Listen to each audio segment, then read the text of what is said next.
সূর্য যেমন পূর্ব দিক দিয়ে উদিত হয়ে পশ্চিম দিকে অস্ত যায়, এই বিষয়টি যেমন সত্য, তার থেকেও হাজার গুণ বেশি সত্য হলো আল্লাহ তাআলার কিতাবের মধ্যে বিন্দু পরিমাণও ভুল নেই।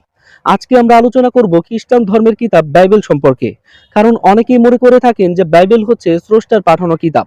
আজকে আমরা দেখার চেষ্টা করব বাইবেল কি আসলেই স্রষ্টার পাঠানো কিতাব কিনা।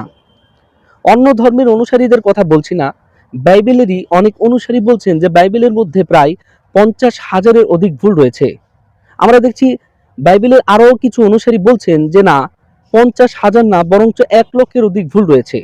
যে কিতাবের মধ্যে এত এত ভুল, সেই কিতাব কিভাবে স্রষ্টার কিতাব হতে পারে? চলুন আপনাদেরকে কিছু দেখিয়ে নিয়ে আসি। আপনারা বাইবেল খুললে দেখবেন সামুয়েল 2-এর 24 নম্বর অধ্যায়ে 9 নম্বর আয়াতের মধ্যে রয়েছে যে দাউদ আলাইহিস সালাম কোন একটি যুদ্ধে যাচ্ছিলেন এবং সেই যুদ্ধে তার সৈন্য সংখ্যা ছিল 8 লক্ষ। ওই বাইবেলেরই 1 নম্বর বংশবলীর 21 নম্বর অধ্যায়ের 5 নম্বর আয়াতের মধ্যে এসেছে যে ওই একই যুদ্ধেই দাউদ আলাইহিস সালামের সৈন্য সংখ্যা ছিল 11 লক্ষ। এখানে কিন্তু 3 লক্ষের একটা ব্যবধান তৈরি হয়েছে। এক জায়গায় স্রষ্টা বলছেন যে দাউদ আলাইহিস সালামের সৈন্য সংখ্যা ছিল 8 লক্ষ, আরেক জায়গায় বলছেন 11 লক্ষ। কেন এই দুই ধরনের মতামত এসেছে স্রষ্টার পক্ষ থেকে? আমরা জানি যে এই ধরনের কনফিউশন মূলত তৈরি হয় সঠিক তথ্য না জানার কারণে। কোনো বিষয়ে যখন কোনো সঠিক তথ্য স্পষ্ট প্রমাণিত না থাকে, তখন এক একজন এক এক ধরনের মন্তব্য করেন। তো এই সুযোগটা তৈরি হয় সঠিক তথ্য না জানার কারণে। এখন স্রষ্টা কি সঠিক তথ্য জানেন না?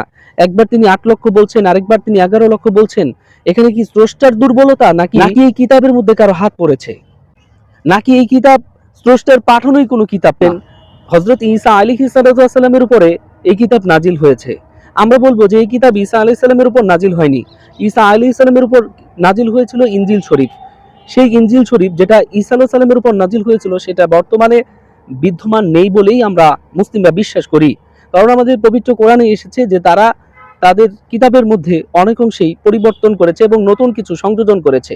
যেমন তারা তৃত্ববাদের বিশ্বাস ঢুকিয়েছে, এরকম তারা পাপমোচনের বিশ্বাস ঢুকিয়েছে, ইত্যাদি ইত্যাদি বিষয় তারা নতুনভাবে সংযোজন করেছে। যার মধ্য দিয়ে আমরা বুঝতে পারি বর্তমানে যে খ্রিস্টান ধর্ম রয়েছে, এটা আসলে ঈসা আলাইহিস সালাতু ওয়াস সালামের রেখে যাওয়া খ্রিস্টান ধর্ম নয়, বরঞ্চ ঈসা আলাইহিস সালামের রেখে যাওয়া খ্রিস্টান ধর্মের উপর বিকৃতি আনা হয়েছে।